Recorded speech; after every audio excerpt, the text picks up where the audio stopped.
Hey artists and creators, jstar here from Funkin' Dazzles, and today I'm going to show you how I made this beautiful artist trading card or an altered playing card, so ATC or APC. All you need is a deck of cards and some square hole punches. Let's get to it. Okay, so before I begin, I just want to talk about cards really quick. This deck, it's a bicycle deck, and these were 2 packs for $4.88, so $2.50 each, basically. And the good thing about bicycle is they have this great texture. I don't know if you can see it.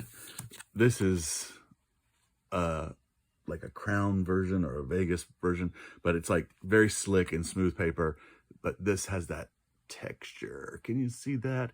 You'll see it more when we antique this, but I think that's the best card for the top card. There's that, but then there are like these, which were $1 a pack, 97 cents at Walmart. And then you also need a jumbo pack. Basically, that means it has bigger numbers, and the suits and the face cards are shrunk down and put in the middle.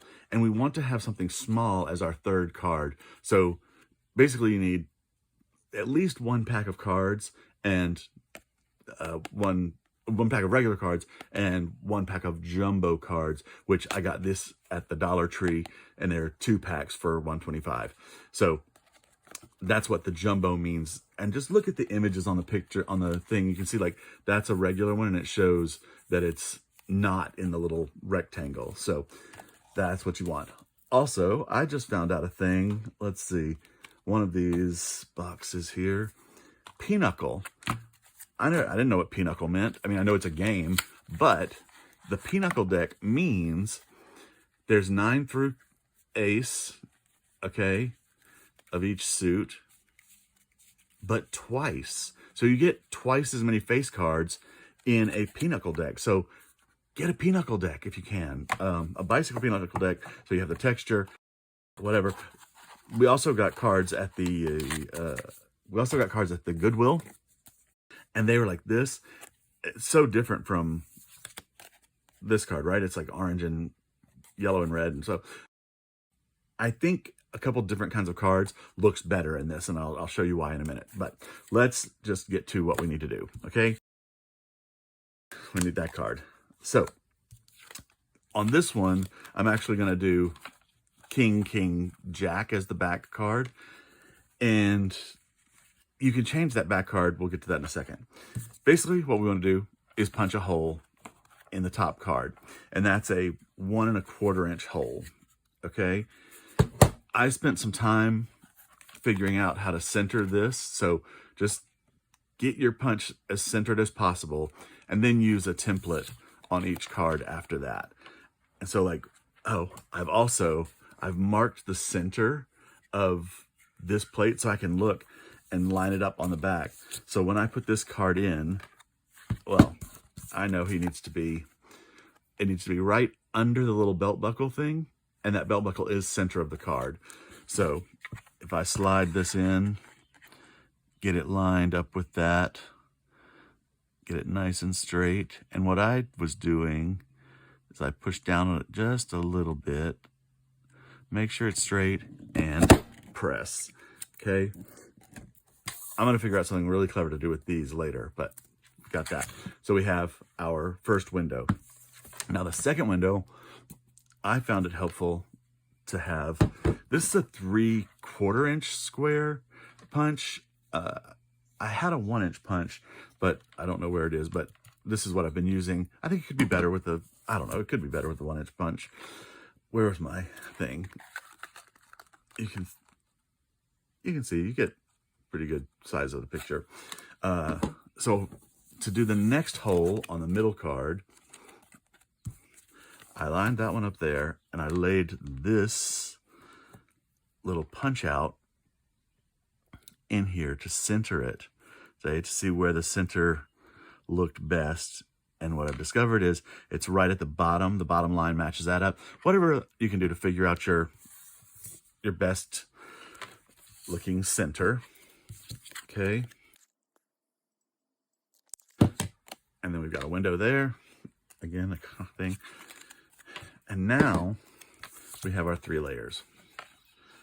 And you see when you put them together, you can see that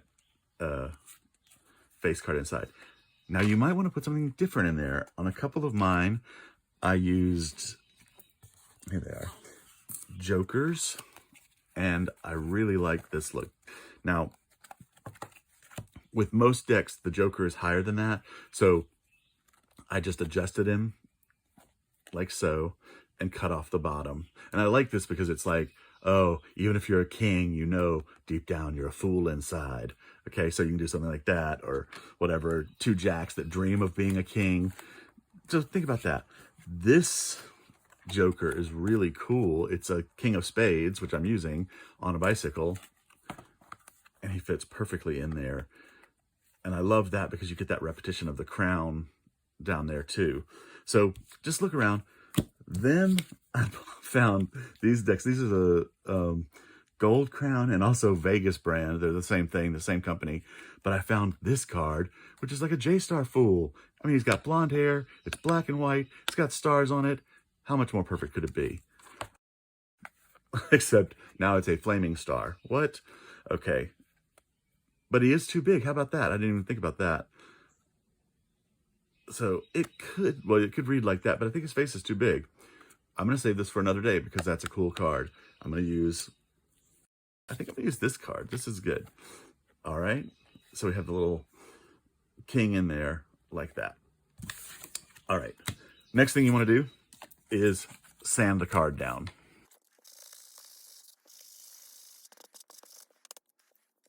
On this one, you only have to really do this inside edge that's going to show through the window.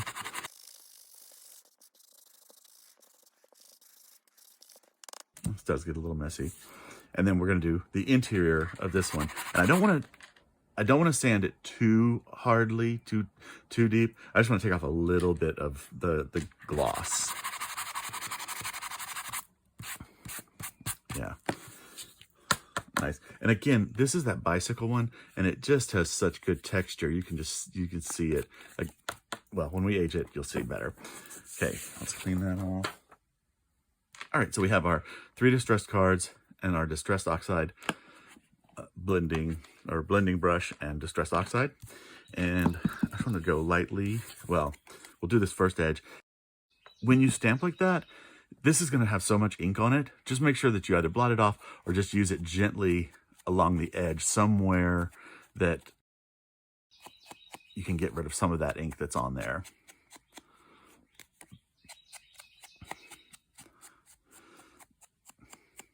And if it is kind of heavy around the edge, remember, distress oxide takes a while to dry. So you'll be able to use that to pull in and distress the card. Now, I also want to distress around this window. I am going to go back and gold leaf this, but I think just putting that harsh edge on there, or that dark edge, helps frame it. A little tricky, but get in there. Okay. And I'm going to go ahead and do this window. And this is going to get gold too, so not too much of a worry, but it's just getting some of that off of the thing. Okay, and now let's just go in and rub some of this on there. And do this very carefully. I found that when I first started doing it, if you start up here and push down, you can wrinkle the card. So just kind of start from the stronger, the bigger end and rub down, or just hold it and rub across. So don't push against it because it will buckle up. Okay, and then we want to go around this one's edge, and then we will want to do the center. Oh, he needs a little bit more. I want to tap it. Oh, okay. So see, I put too much, right? This is distress oxide. What I love about it is you can just wet it. Look at that. And then take a paper towel and just rub it off. Okay? Lighten it up. And actually, I'm going to go a little bit more. This is just water. W for water. I have one with alcohol. Okay. And we're just gonna rub that off. And you can see how that, again, the bicycle, the texture catches that ink, okay? So let's put that out of the way. And now, when we stack up our cards,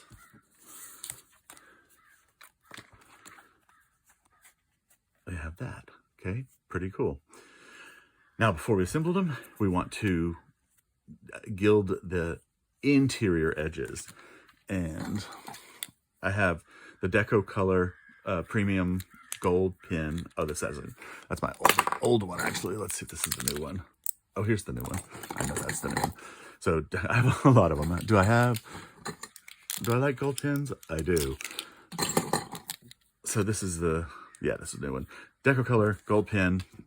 Just give it a little touch. And you don't press down on this. Just glide it. Press it once and glide it. We're going to go inside here and give it a little gold edge.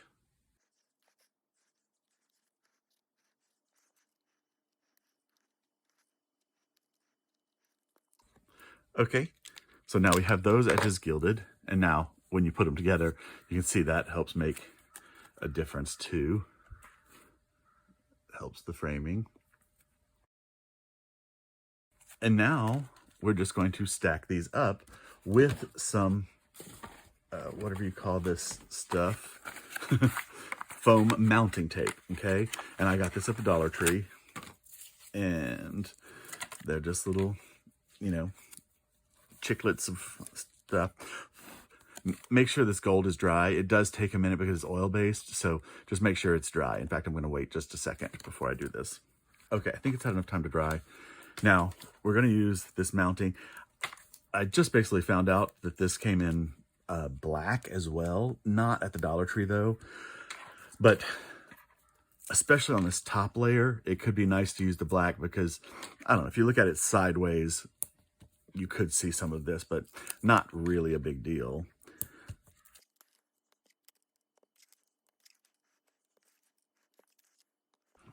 I know that seems like overkill, but this, because you take this much out of the card, it really needs some structure, and it gives you places to press down onto to keep it together. So we've got that, and then we're just going to peel off the backs, which is tricky.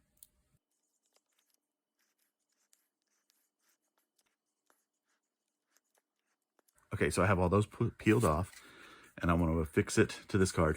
And what I found is if I match those bottoms up like that, then I get a neater connection. All right, well, I say that and it looks a little off, but it's fine. I'm just gonna mash all those together. Okay, so now we have our first little window with some 3D depth. And now for the second one, I'm gonna take some of these and I'm gonna cut them in half lengthwise. I think that's what I need. Where'd those go?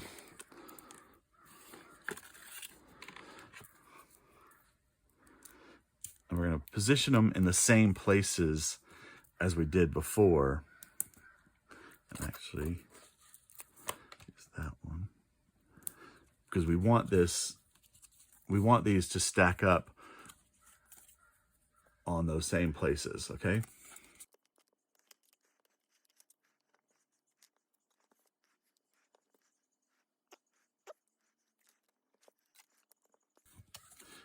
Okay, so we have all these on. We'll peel those backs off. Be very careful with this because you can easily bend your card here.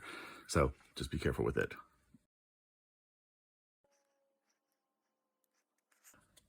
Okay, so I have all the plastic peeled off of it. And now, oh, almost put it on the back. I'm going to line it up with the front of the card. And I'll try to do this better this time. All right, I'll push those down. Nice and secure. Oh, it looks so good. And now we have our little double window playing card, altered trading card, or artist trading card, or if you're into altered playing cards, ATCs or APCs.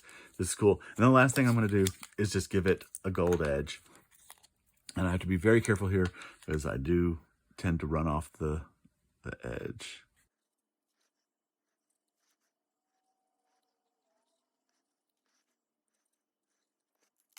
Okay, there we are. And our finished piece of art. An altered trading card or, sorry, an artist trading card or an altered playing card. How cool is that? Thank you so much for watching my video for artist trading cards or altered playing cards with the little window effect. I really appreciate your support. Please like, subscribe, comment, leave me a comment. Let me know if you're going to try this, what you're going to do. You can do so many things with this. Like you could have, you know, 2 kings and a jack, which, oh, there goes Stella. 2 kings and a jack stacked down. That looks cool. I think it's really cool when these cards are different. I tried this, do the Queen of Hearts, but then I put the 7 of Hearts behind it. So she has a heart in the opening. Very cool for Valentine's. So just think about what else you could put in there, or maybe you make these layers different, but it's an interesting effect. See what you can do with it. Like, subscribe, comment. I would love to hear from you. If you trade artist trading cards, then hook me up on Gmail. It's funkanddazzles@gmail.com. funkanddazzles@gmail.com. And let's trade cards, okay? Thank you so much. From Funk and Dazzles, this is jstar saying have a great day and keep creating.